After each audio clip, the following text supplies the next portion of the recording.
अल्लाहु अकबर कबीरा वल्हम्दुलिल्लाहि कसीरा व सुब्हानल्लाहि बुक्रतम व असीला। अल्हम्दुलिल्लाहि नस्तईनुहु व नस्तगफिरुहु व नऊज़ु बिल्लाहि मिन शुरूरि अनफुसिना व सय्यिआति अमालिना।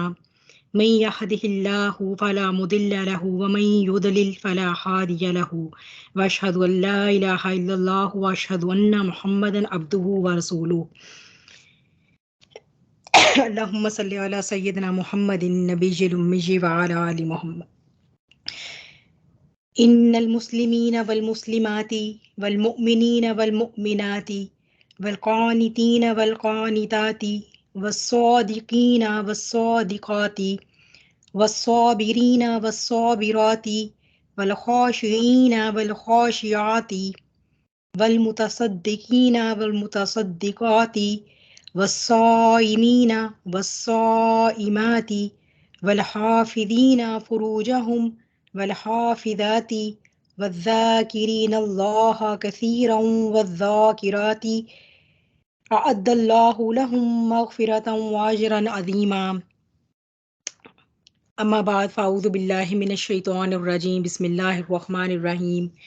रब्बि इश्रह ली सदरी व यस्सिर ली अमरी वहलुल उक़दतम मिन लिसानी यफ़क़हू क़ौली। रब्बी ज़िदनी इल्मा अल्लाहुम्मा फ़क़्हिना फ़िद्दीन। अल्लाहुम्मा इन्नी अस्अलुका इल्मुन नाफ़िअन व रिज़्क़न तय्यिबन व अमलन मुतक़ब्बला। अल्लाहुम्मा अल्हिमना रुश्दना व अइज़ना मिन शुरूरि अनफुसिना। अल्लाहुम्मा अरिनल हक़्क़ हक़्क़न वरज़ुक़ना इत्तिबाअह व अरिनल बातिला बातिलन वरज़ुक़ना इज्तिनाबा। रब्बी यस्सिर व ला तुअस्सिर व तम्मिम बिल ख़ैर व बिका नस्ताईन। आमीन या रब्बिल आलमीन। अस्सलामु अलैकुम वरहमतुल्लाहि वबरकातुहू।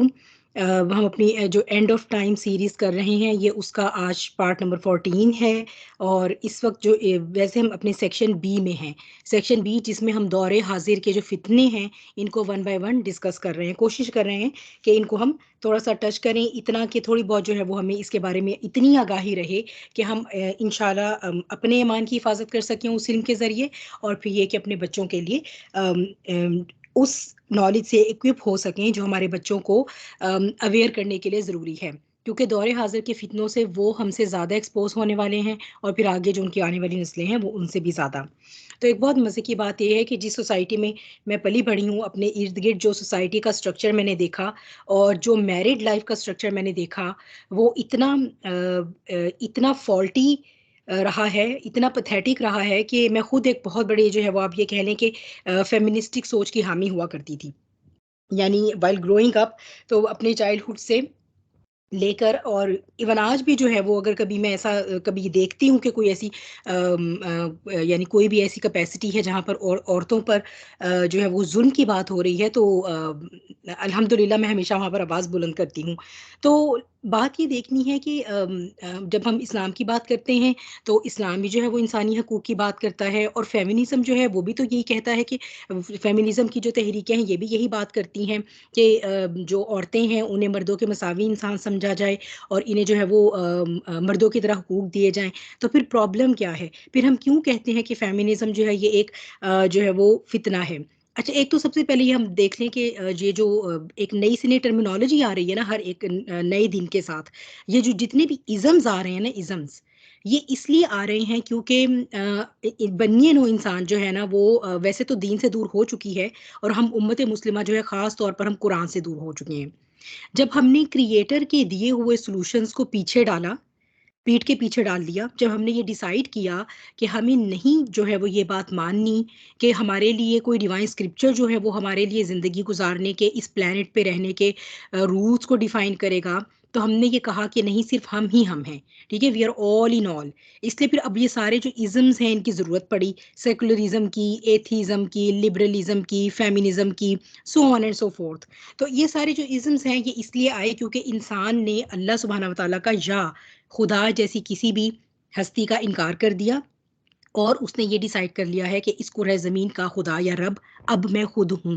लिहाजा अब चूँकि मैं एक इंटेलेक्चुअल पीक पर मैं एक ऐसी मखलूक हूँ जो इंटेलेक्चुअल पीक पर इस कुरे अर्ज़ पर जो है वो मैनिफेस्ट हो रही है, तो लिहाजा ये कि अब ये मुझे ही सूट करता है, या ये मेरे ही हाथ में है, या ये कि अकल जो है वो मुझ पर तमाम है कि अब मैं ही जो है ये डिसाइड करूँगा कि मेरे बेनिफिट के लिए क्या चीज़ जो है वो बेहतरीन है।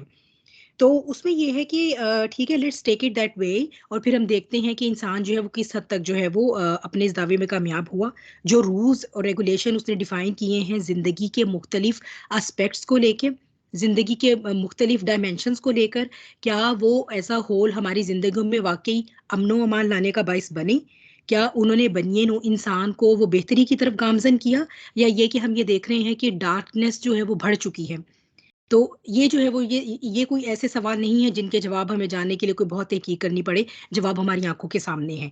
लेकिन हम ये देखते हैं कि बात शुरू कैसे हुई और यहाँ तक कैसे पहुंची, और ये जो इंसान था जिसने दावा तो बहुत किया, उसने तहरीकें तो बहुत चलाईं, उसने सॉल्यूशंस तो बहुत सारे दिए, और उसने बहुत तरक्की की, मादी तरक्की। उसके बावजूद जो है ये जो दावा है कि जो मादी तरक्की है ये इंसानी ज़िंदगी में अमनो अमान लेकर आएगी, खुशहाली लेकर आएगी, और ये जो है ये मुसावात को कायम करेगी, ये इसमें इंसान इतना नाकाम क्यों है आज का इंसान? तो ये जो है ये सारी बातें जो हैं वो इनको हम इंशाल्लाह देखेंगे, जो हम पिछले सारे फितनों के ज़िमन में भी यही सारी बातें देखते आए हैं, और वो सब एक दूसरे के साथ लिंक हो रही हैं। तो फेमिनिज्म, या जिसे आप हकूक़ निस्वां भी कहते हैं उर्दू में, ठीक है? ये हकूक़ निस्वां जो है इसको चले पहले इसकी डेफिनेशन देख लेते हैं, ताकि आगे बढ़ने से पहले जो है वो हमें ये थोड़ा-सा जो है वो इसका ये आइडिया हो कि आखिर फेमिनिज्म है क्या? What is it all about? तो फेमिनिज्म जो है ये कुछ तहरीकें चलीं, ठीक है? ये कब चलना शुरू हुई? ये 19वीं सदी में, ठीक है? 19वीं सदी के आखिर से लेकर और आज तक जो है ये फेमिनिज्म अपनी मुख्तलिफ, आप कह लें कि शक्लें बदल बदल कर आता रहा है, जो उसकी 4 वेव्स हैं, हम आगे जाकर पढ़ेंगे भी। तो ये जो है ना ये सोशियो पॉलिटिकल मूवमेंट्स और आइडियोलॉजीज़ थी, ठीक है? यानी क्या बात हुई? बात ये हुई कि बात यहाँ से शुरू हुई कि ये माना गया हिस्ट्री में, तारीख में, 19वीं सदी के आखिर में जाकर ये बात जो है वो मंज़र आम पर आई, और इसके बारे में बहस शुरू हुई कि जो औरत है उसे मर्द की तरह मुआशियात में, सियासियात में और मुआशरे में या मुआशरती वो हुकूक हासिल नहीं हैं जो कि मर्द को हैं। ठीक है? यानी माली तौर पर, मुआशी तौर पर और सियासी तौर पर जो औरत है, उसे मर्द की तरह हुकूक हासिल नहीं हैं। लिहाज़ा कोई ना कोई ऐसी तहरीकें चलाई जानी चाहिए, जो औरतों को भी उनके ये हुकूक दिलवाएँ। ठीक है? तो या आप इसे कह सकते हैं कि ये एक रेंज ऑफ मूवमेंट्स थी या हैं अभी भी, तो ये मूवमेंट्स कह सकते हैं, या फिर आप बिलीफ कह सकते हैं इसे। ठीक है? यानी ये बाकायदा एक अकीदा है। ये एक अकीदा है, वो क्या कहता है? वो ये कहता है कि सियासी तौर पर, मुआशी तौर पर और मुआशरती तौर पर जो और मालियाती तौर पर जो ख़वातीन हैं, वो मर्दों के बराबर होनी चाहिए, या ये कि जो दोनों जेंडर्स हैं, उनको ये सारी चीज़ें बिल्कुल एक बराबर उनकी अपॉर्च्युनिटीज़ जो हैं वो इन सारे मामलात में हासिल होनी चाहिए। कोई डिस्क्रिमिनेशन ना हो सोसाइटी में इन तमाम क्राइटेरिया को लेकर। ठीक है? ये जो है ये इसे आप जेंडर इक्वालिटी भी कह सकते हैं, ठीक है? जेंडर इक्वालिटी के हिसाब से भी, यानी हम इसको शुरू में फेमिनिज़्म या तहरीक हकूक़ निस्वां जो है, इसे और आप जेंडर जो इक्वालिटी है, इसको इंटरचेंजेबली यूज़ करते रहे हैं। यानी one and the same thing इसे समझते रहे। लेकिन चूँकि जैसे-जैसे वक़्त आगे बढ़ता गया और फिर जेंडर को लेकर चूँकि और बहुत सी बातें आई जो हम पीछे अपने एलजीबीटीक्यू में बहुत डिटेल में पढ़कर आए हैं, तो ये उसके बाद से जो है वो उन्होंने कहा कि नहीं जी, फेमिनिज़्म जो है अब ये ख़ास है ख़वातीन के लिए।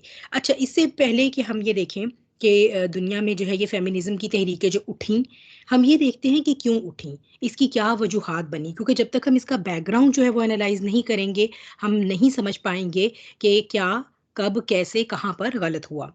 बैकग्राउंड के लिए जो है वो हम चलते हैं, ठीक है? तो ये जो है ये आप ये कह लें कि बहुत पुरानी तारीख़ है। ख़वातीन के साथ ज़्यादती की, ज़ुल्म की, ऑपरेशन की, या एक इस माइंडसेट की कि ख़ातून किसी भी तरह जो है वो मर्द से कम दर्जे की मख़लूक है। ये जो माइंडसेट है ये कुर्रा अर्ज़ पर बहुत पहले से है। ये कोई आजकल का माइंडसेट नहीं है, कोई हज़ार बरस पहले का माइंडसेट नहीं है। ये मैं आपको क़ब्ल मसीह की बात यहाँ पर कोट कर रही हूँ, और ये क़ब्ल मसीह की भी इसलिए क्योंकि इससे पहले की जो जिसे आप कहते हैं ना प्री हिस्टोरिक एरा, जो प्री हिस्टोरिक एरा था उसमें तो हिस्ट्री जो है वो लिखी ही नहीं जाती थी ना। इसलिए जो है वो उस वक़्त के बारे में जो है वो सिर्फ़ जो है वो आप कह लें कि रिमेन्स वग़ैरह या जो आसार मिलते हैं, माहिरीन उसी से ही अंदाज़ा लगाते हैं हिस्ट्री का, लेकिन कोई ऐसी हमें प्रॉपर रिटन फ़ॉर्म की हिस्ट्री नहीं मिलती।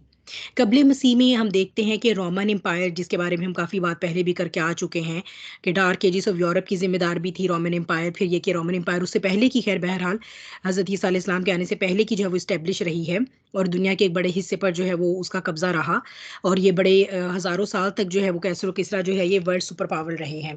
तो उस ज़माने में भी इस तरह का एक माइंडसेट हुआ करता था कि जो ख़वातीन थी, घरेलू ख़वातीन, उनको घरेलू हुआ करती थी तब ख़वातीन, तो उन्हें ये इस बात का हक हासिल नहीं था कि वो अपने रोज़मर्रा के इस्तेमाल में, घर में अपने ज़ाती इस्तेमाल में, वो कोई महंगी अशिया जो है, यानी जो आप जिसे कहते हैं एक्सपेंसिव गुड्स, उनका इस्तेमाल कर सकें।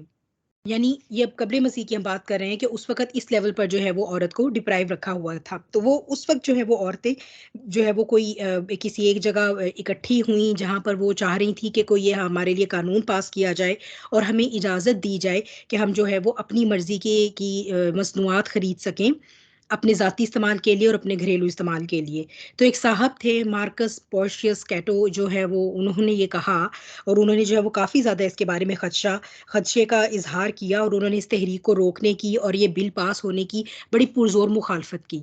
उन्होंने इस वजह से इसकी मुखालफत की कि वो ये कहने लगे कि अगर आज इन ख़वातीन ने फ़तह पा ली, यानी आज ये कानून इनके हक़ में पास हो गया, तो फिर वो और क्या कुछ नहीं करेंगी, यानी आप इन्हें दबा कर रखिए। तो ये जो एक ऑपरेशन मेंटालिटी थी कि हमने एक वो कंट्रोल मेंटालिटी जो है ना, ये शुरू से चली आ रही थी। तो फिर ये कि जो है वो और मज़ीद भी जो है वो उन्होंने जो ये फरमाया मार्कस साहब ने कि as soon as they begin to be your equals, they will have become your superiors. यानी अगर आपने उनको अपनी बराबरी का हक दे दिया ना कि वो आपके बराबर आ गई, तो आप समझें कि वो आपसे ऊपर ही चली गई। ऑलरेडी वो आपसे सुपीरियर हो जाएँगी।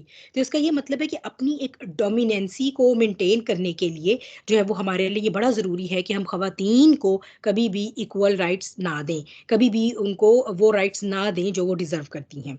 तो ये जो एक पैट्रियार्किकल सोच है, ठीक है? ये जो एक ऐसा मुआशरा है जो हम देख रहे हैं कि जैसे हमारा भी मुआशरा है पैट्रियार्किकल सोसाइटी, तो ये जो है ये बहुत पुरानी बात थी। अच्छा, फिर इसके बाद जो है वो अगर हम चलते हैं क़ब्ले इस्लाम का जो अरब मुआशरा है, कि उसका क्या हाल था? ये तो ख़ैर बहरहाल हम बचपन से अपनी इस्लामियात की किताबों में भी पढ़ते आए हैं, और ये हमें पता है कि ये एक बहुत वेल नोन फैक्ट है कि फीमेल इन्फेंटिसाइड, यानी जो नौज़ायदा बच्ची थी, जो नौज़ायदा जब बेटी पैदा हुआ करती थी, तो वो उनके लिए कितनी ज़्यादा शर्म की बात थी। ये आपके सामने सूरह नहल की आया नंबर ये बनेगी आया नंबर 58 और 59 है। ठीक है? और जब उनमें से किसी को बेटी की बिशारत दी जाए तो उसका चेहरा स्याह पड़ जाता है और वो गम-ओ-गुस्से से भरा होता है। यानी एक वो वक़्त था अरब मुआशरे का इस्लाम से पहले, और ऐसा नहीं था कि मतलब उन लोगों को किसी सिविलाइज़ेशन का कोई अंदाज़ा ही नहीं था। चूँकि एक ट्राइबल सिस्टम था, ठीक है? एक जो कबाइल पर मुश्तमिल जो है वो एक सिस्टम था अरब का उस वक़्त।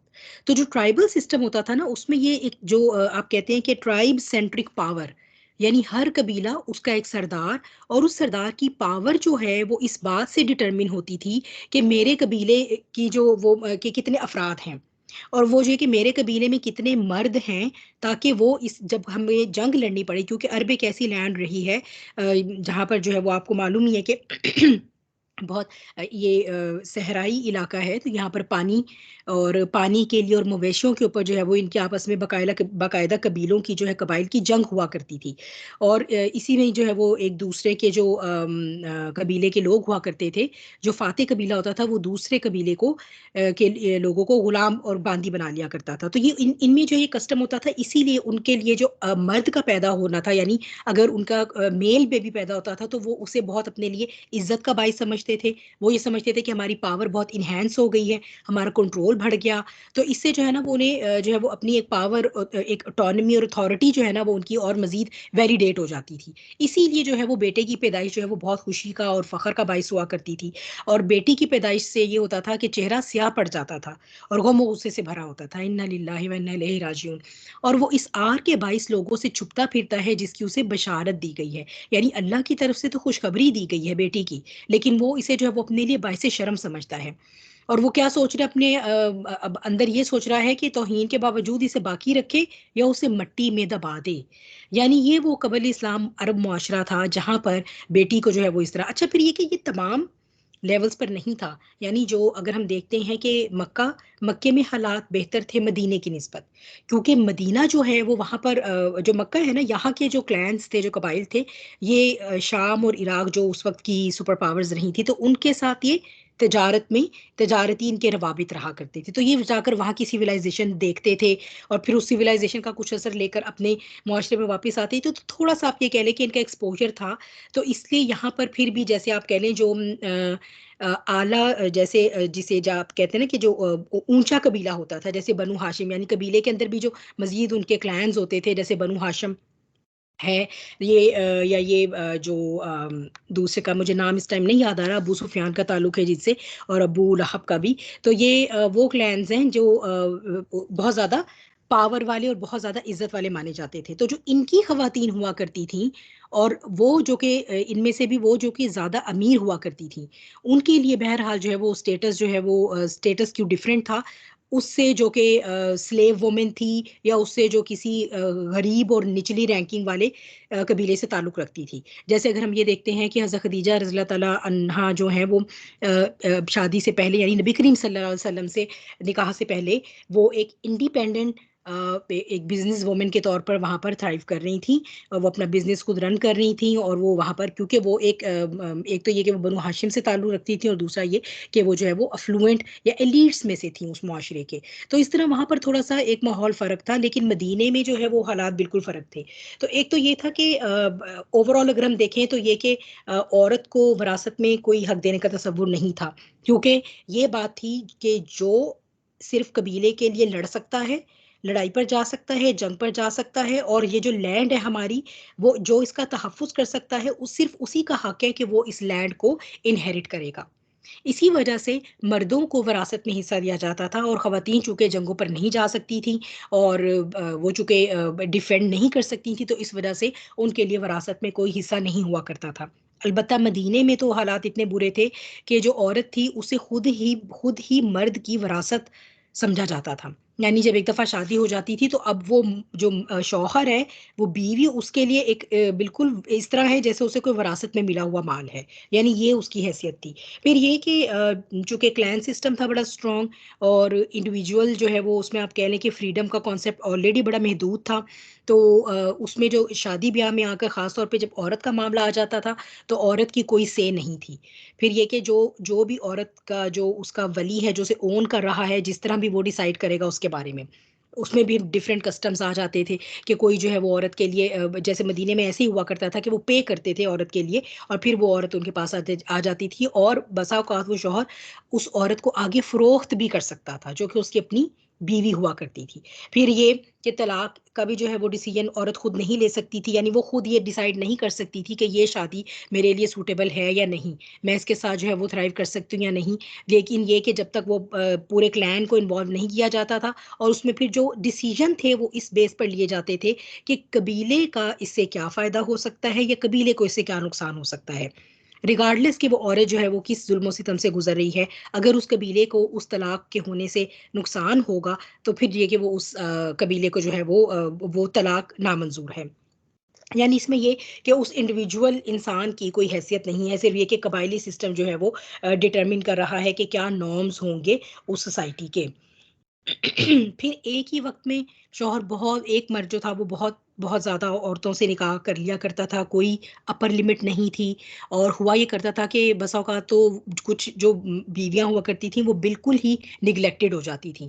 यानी एक वो जिसे ज़ाहिर-सी बात है जब बहुत ज़्यादा अब हो गई हैं वाइफ़्स, तो वो अब हर किसी को वक़्त देना या हर किसी को जो है वो उसके हुकूक देना बीवी वाले, ये पॉसिबल नहीं था। ऑलरेडी वो इतना नेग्लेक्टफुल मुआशरा था औरत की निस्बत, तो इसलिए उन्हें इस बात से कोई फ़र्क नहीं पड़ता था। उनके लिए सिर्फ़ ये था कि these females are just for us to be used. तो बाकी ये कि उसकी अपनी इंसानी ज़रूरत क्या है, उसके एहसासात क्या हैं, इससे वो उनको कोई ख़ास कोई ऐसी गर्ज़ नहीं थी। तो ये जो है वो हम ये देखते हैं कि जो हमारे पास प्री इस्लामिक जो अरब मुआशरा था ना, उसके अंदर जो है वो ये सूरत हाल थी। लेकिन ये कि जब हम ये बात करते हैं ना बच्चियों को जो है वो ये ज़िंदा दफ़न कर देने की, तो ये सिर्फ़ जो है ये अरब मुआशरे का नॉर्म नहीं रहा हुआ। हम ये देखते हैं हिस्ट्री में जाकर कि जो एंशिएंट ग्रीक हुआ करते थे ना, यानी जो ग्रीक मुआशरा था ये बड़ा ज़्यादा आप कह लें कि वहम परस्त मुआशरा हुआ करता था। तो ये भी इस तरह के जो बच्चा थोड़ा सा कमज़ोर है या जो बच्चा थोड़ा सा हमें डिफरेंट लग रहा है, ऐसे बच्चे को पैदा होते से ही मार दिया जाता था। और चूंकि जो फीमेल इन्फेंट है वो in comparison to male infant, उसके जाहिर सी बात है उसके डायमेंशंस फ़र्क होते हैं। तो इस वजह से जो है वो उसको ज़्यादातर उसमें जो है वो फीमेल इन्फेंट जो थे उनको ज़िंदा दफन कर दिया जाता था। फिर इसी तरह हम ये देखते हैं कि जो चाइनीज़ मुआशरा है उनमें भी ज़्यादा बेटों को और कम बेटियों को पसंद किया जाता था। यानी उनका भी जो कल्चरल इन्फ्लुएंस है वो इसी तरह का था कि उसमें लड़कों को ज़्यादा इम्पोर्टेंस दी जाती थी, लड़कियों को कम लड़कियां पसंद की जाती थी। तो इसलिए वहाँ पर भी जो है ये अबॉर्ट कर देना, अबॉर्ट तो चले बाद में आकर हुई, अबॉर्शन की टेक्निक्स जो हैं वो हमने जब इनको डिस्कवर किया, लेकिन ये कि जैसे जो भी उनके मेथड होते थे इन्फेंटिसाइड के, उसे वो उनमें ज़्यादातर जो है वो फीमेल इन्फेंटिसाइड को प्रैक्टिस किया जाता था।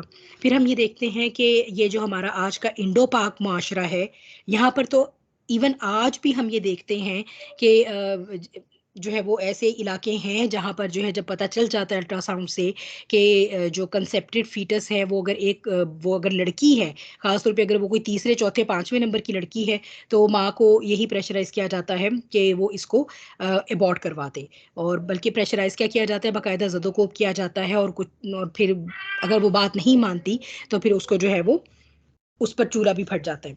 तो ये सारे वो हकाइक हैं जो हम कुछ हम इनमें से जानते हैं और कुछ हम इनमें से सीख रहे हैं। अच्छा, लेकिन जो है वो हमें बात ये कि ये शुरू सब कहाँ से होता है, उसके लिए हमें जो है ना वो डार्क एजेस ऑफ यूरोप की तरफ जाना पड़ेगा। अब हम ये देखते हैं कि एक्सक्यूज मी।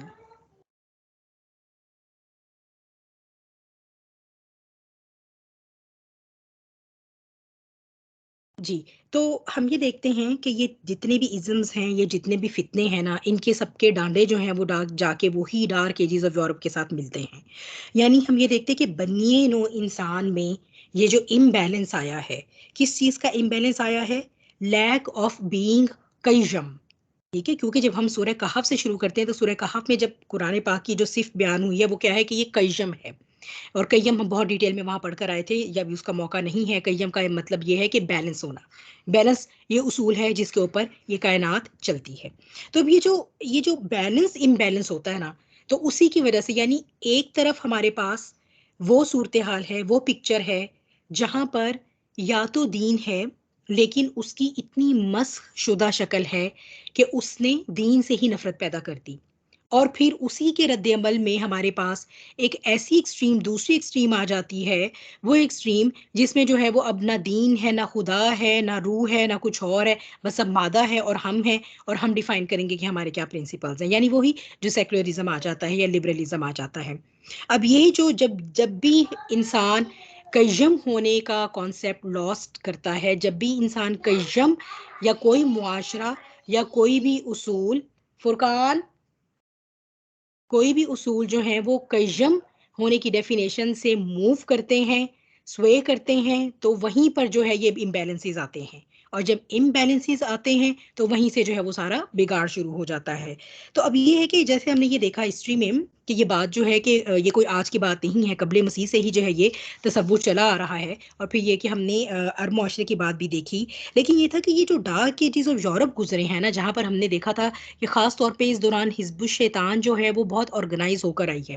क्योंकि उस वक्त से उसने ये डिसाइड किया, उस वक्त से उसने अपने सारे प्लान एग्जीक्यूट किए कि नाउ इज़ द टाइम कि अगर इस दुनिया के ऊपर अपनी इजारादारी कायम करनी है, इसको अपने होड़ में लेना है, तो इसी दुनिया में जो सिस्टम अपनी वीकनेसेस के साथ थे, और बल्कि वो इतने ज़्यादा वीक थे कि वो ऑपरेशन कर रहे थे, वो जुल्म ढा रहे थे, उन्हीं को पकड़ें, उन्हीं की कमज़ोरियों को पकड़ें और उनको ट्विस्ट करके, और उन्हीं से उनको ट्विस्ट करके जो है वो अपना नैरेटिव जो है वो दुनिया पर इम्पोज किया जाए, बजाय इसके कि उनको लेकर, उस जुल्म को लेकर ठीक किया जाता। लेकिन ये कि उसी जुल्म को बहाना बनाकर जो है वो एक ट्विस्टेड नैरेटिव को फ़रोग दिया गया। और फिर ये कि उस ट्विस्टेड नैरेटिव के ये बेस पर जो है वो हमने ये देखा कि इस पूरा जो भी ये शैतानियत का सिस्टम था इसको इम्प्लीमेंट किया गया। तो हम ये देखते हैं कि डार्क एजेस में तो इवन जो एक आम इंसान था, जो एक आम उस वक्त का आप कह लें शहरी था, रोमन कैथोलिक जो एम्पायर थी उसका, उसे भी ये हक हासिल नहीं था कि वो लिखता पढ़ता या वो जो है वो ज़्यादा कोई हाइजीन की प्रैक्टिसेस नहीं थी, वो एक बहुत बैकवर्ड और बड़ा डार्क मुआशरा था। लेकिन औरत के बारे में तो ख़ास तौर पर जो इवन स्क्रिप्चर्स भी थे ना, जैसे अगर हम बिब्लिकल स्क्रिप्चर्स देखते हैं या इवन उस वक़्त की अगर हम ये मस्ख़ शुदा यहूदियत भी देखें, ईसाईयत भी जो थी, इन दोनों में ये कॉन्सेप्ट था कि माज़अल्लाह ये जो है वो ये अम्मा हव्वा अलैहिस्सलाम की गलती की वजह से माज़अल्लाह सुम्मा माज़अल्लाह ये है कि उन्होंने जो है वो बरगलाया हज़रत आदम अलैहिस्सलाम को, हमारे बाप को, और इस वजह से उन्होंने फल खाया और ये उनका फ़ॉल्ट है कि जिसकी वजह से हमें जन्नत से निकाला गया। लिहाज़ा जो औरत है ना, ये तो इन्हेरेंटली ही जो है ये एक एक ऐसी मखलूक है जो गुनाह की तरफ उभारती है या खुद गुनाह से आलूदा है। फिर ये कमज़ोर है और ये इन्फीरियर है। अच्छा, अब कमज़ोर होने को ये जो एक डिफ़रेंस था बॉडी स्ट्रक्चर के अंदर, इसको उन्होंने एक ऐसी कमज़ोरी समझ लिया जिसका ये मतलब है कि वो इन्फीरियर हो गई है। हालाँकि वो इन्फीरियर नहीं है, वो अल्लाह सुब्हानहू व तआला ने जो मर्द और औरत को जो-जो ज़िम्मेदारियाँ असाइन की हैं, उसकी वजह से जो उसके स्ट्रक्चरल डिफ़रेंसेस हैं, उनकी वजह से जो है ये हमारे पास डिफ़रेंस आया। बहुत माज़रत के साथ बहनों, आप लोगों को कुछ मिनट इंतज़ार करना पड़ेगा।